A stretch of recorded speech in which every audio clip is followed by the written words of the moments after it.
Rossies, will you make me the happiest man on this planet and give me Tester? Don't worry about what I'm doing. I'm just practicing. You here for Rossies? Oh, the new sneaks? Oh, okay, I got you. Don't worry. So today we got some new information from Rossies. They gave us another sneak at one more mount, and they're also giving us more information on their design for the game. We've also got some cyborg sneaks, so stick to the end for that. So one of the important things they said, to clear up mounts, we don't have stupid useless quests to make you go across the entire map to find or deliver something. And if you've seen, we've been doing that a lot in some of the recent games that have been coming out. They try to break that barrier between bandit beaters, but it just kind of turns into a simulator, you know what I mean? Just running back and forth between one quest. So it's nice to see RELL actually sees that, and they know that's actually annoying, and it strips enjoyment from the player. So hopefully they find some way to make leveling and progressing and all that better than all these other games, because at this point it's just a repeated cycle for every game. But it's good that they actually see the problems and they're willing to fix it, because we don't see a lot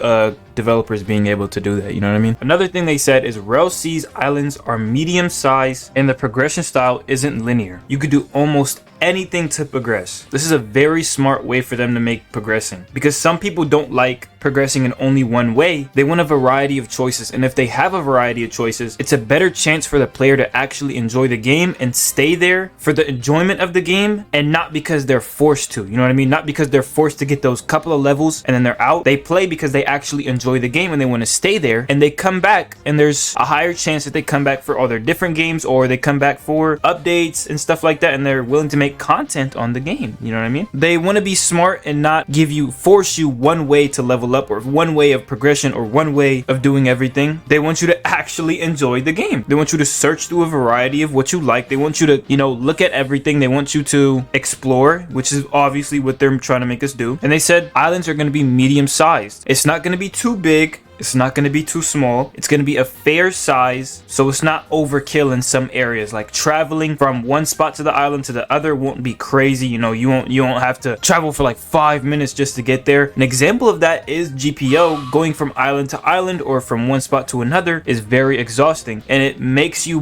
buy mounts, which they made for money. You know, they made you spend money on it. So I like that they see that too. You know, they're doing their research, and it's pretty obvious, and I love how unique they try to be. So it's very, very nice. It's nice. And this last one, I love this. You don't go from island to island level requirement like the current One Piece games. That design is made for everyone, mainly kids/children genre. So they understand that we don't like bandit beaters. They understand what a bandit beater is. And that's like a miracle hearing from a developer, because most of these other developers in games don't really care and will implement some sort of high bandit beating in their game so they can get a couple bucks. They want this game to last. They want it to be different from all these other One Piece games, making the main source pretty much everything levels. If you're not focused on your levels, you literally can't play the game. So one way they might do this is a sense of exploration. Like the game might reward you for exploration, for going out and doing other things instead of staying in one spot and doing a repetitive cycle of one thing, you know what I mean? And they're going to kill this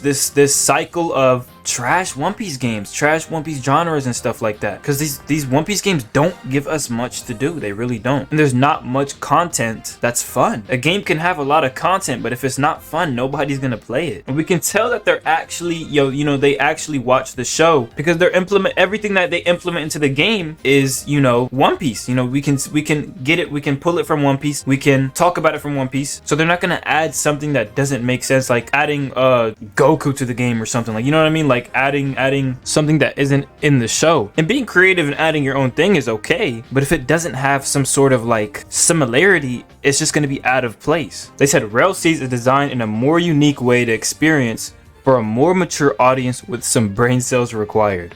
Honestly, this is another thing I like about RELL. They're not scared to say what they want to say. They don't want the game to be something you could come in, spend a bunch of money, get everything in the game, and then leave. You're done. They don't want that to be this type of game. They don't want it to be where 5-year-olds can hop in, band a beat, and have everything in the game. Like, they don't want us to sit there and just mindlessly play the game and band a beat with nothing more. They understand. You know what I mean? They understand our pain, and they want to make a game that we can enjoy. everyone can enjoy. They don't want this to be a quick game. You can come in, hop in, 1, 2, 3, band to beat, you're out. Nah, bruh. It's gonna be like an adventure. It's gonna be like the show. Similarities, buddy. Now we have the cyborg arm. They said this is gonna be a way of like customizing your character. They have different variants, and this is to give your character more of a steampunk look. They did say they're working on it to make it look like a, you know, more of a One Piece reference, but they have blue as you see right here, red as I'm showing right here, purple, and white. And keep in mind, this is not final, but it's just something they wanted to show. Love this from RELL though. I love how they speak on things. I can't wait for all the stuff that they're gonna add. I can't wait to see where this game goes. But yeah, that is pretty much everything from the RELL brothers. Go ahead and hit the subscribe and like button if you watched this far, you know. If you did, you must be enjoying yourself. I do conversate on everything that the RELL brothers try to push out and talk about, so I try to miss nothing from them and give you guys everything I see. Let me know what you're most excited for in the comment down below. But besides that, y'all, stay safe. I'll see you in the next one.